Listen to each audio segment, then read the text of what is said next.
Bora começar do começo? Mas do começo mesmo. Hoje, a gente vai desvendar Gênesis, o primeiro livro da Bíblia. É uma análise para entender como nasceram as grandes histórias sobre a origem de tudo. Essa é talvez a pergunta mais fundamental de todas, né? E o livro que a gente vai explorar hoje mergulha de cabeça nisso, contando uma história poderosa para tentar responder. E olha, o próprio nome do livro já entrega o jogo. Gênesis vem do grego e quer dizer exatamente isso, origem. Ele não fala só do início do universo, mas também da origem de um povo específico. Para a gente entender bem o Gênesis, é legal sacar a estrutura dele. Pensa assim, ele começa com uma câmera bem aberta mostrando a história de toda a humanidade e depois dá um zoom focando em uma única família. Vamos ver como essa história se desenrola. Ok, vamos lá. Mergulhando de cabeça na primeira parte. Esses 11 capítulos iniciais trazem algumas das narrativas mais famosas do mundo, daquelas que todo mundo já ouviu falar e que lidam com as grandes questões da vida. E o mais curioso é que Gênesis não começa com uma, mas com duas histórias da criação, uma complementando a outra. A primeira é aquela visão poética, grandiosa, de Deus organizando o caos em 6 dias. Já a segunda é bem mais pessoal, focada na criação de Adão e Eva e na relação deles com Deus ali no jardim. Pois é, mas essa harmonia toda não dura muito tempo. A famosa história da queda é, no fundo, sobre uma escolha. Adão e Eva decidem desobedecer, buscando a própria autonomia. O resultado? A expulsão do paraíso e o começo do sofrimento no mundo. E a partir daí, a coisa desanda bem rápido.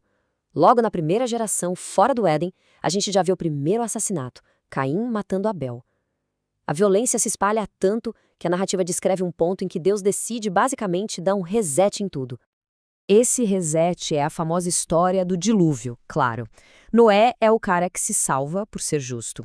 E depois que as águas baixam, surge um tema importantíssimo: a aliança. Deus faz um pacto, uma promessa de que nunca mais vai acontecer uma destruição dessas, e o símbolo disso tudo é o arco-íris. A primeira parte do livro se encerra com a Torre de Babel. É uma história sobre o orgulho e a ambição da humanidade, todo mundo unido tentando chegar ao céu por conta própria. A intervenção divina bagunça tudo, confundindo as línguas e espalhando os povos. É a explicação para a diversidade de culturas no mundo. E é aqui que o livro dá uma virada de chave, sabe? A câmera que estava aberta mostrando todo mundo, agora fecha o foco. A gente sai da história da humanidade para entrar na saga de uma única família, que vai se tornar a nação de Israel. Tudo começa com uma promessa feita a um homem, Abraão.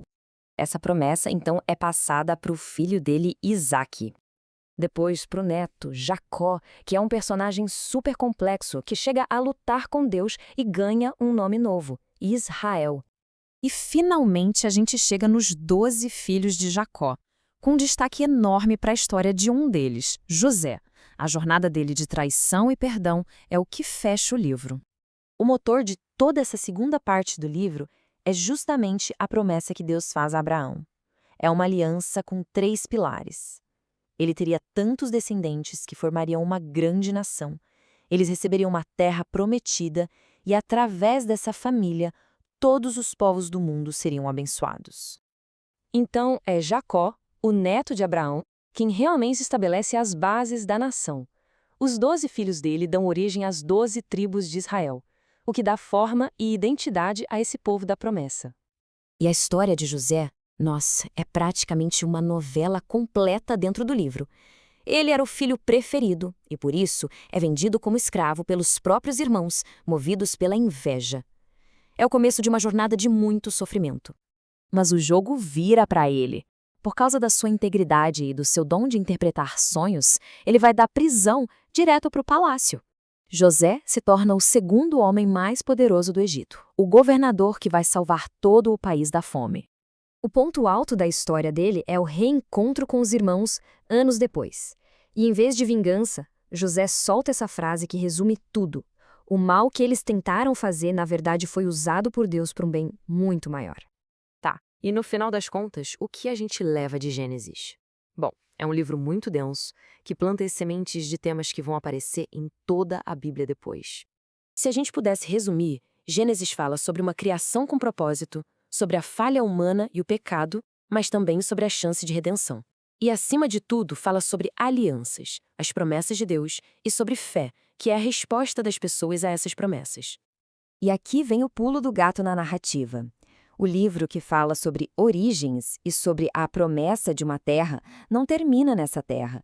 Ele acaba com o povo de Israel vivendo no Egito, o que deixa o gancho perfeito para a história de libertação que vem a seguir no livro de Êxodo. E isso nos deixa com uma última pergunta para pensar. Gênesis é um livro que olha para trás, para o começo de tudo, ou que aponta para frente, para o cumprimento de um futuro prometido? No fim, talvez a grande genialidade dele seja mostrar que uma coisa não faz sentido sem a outra.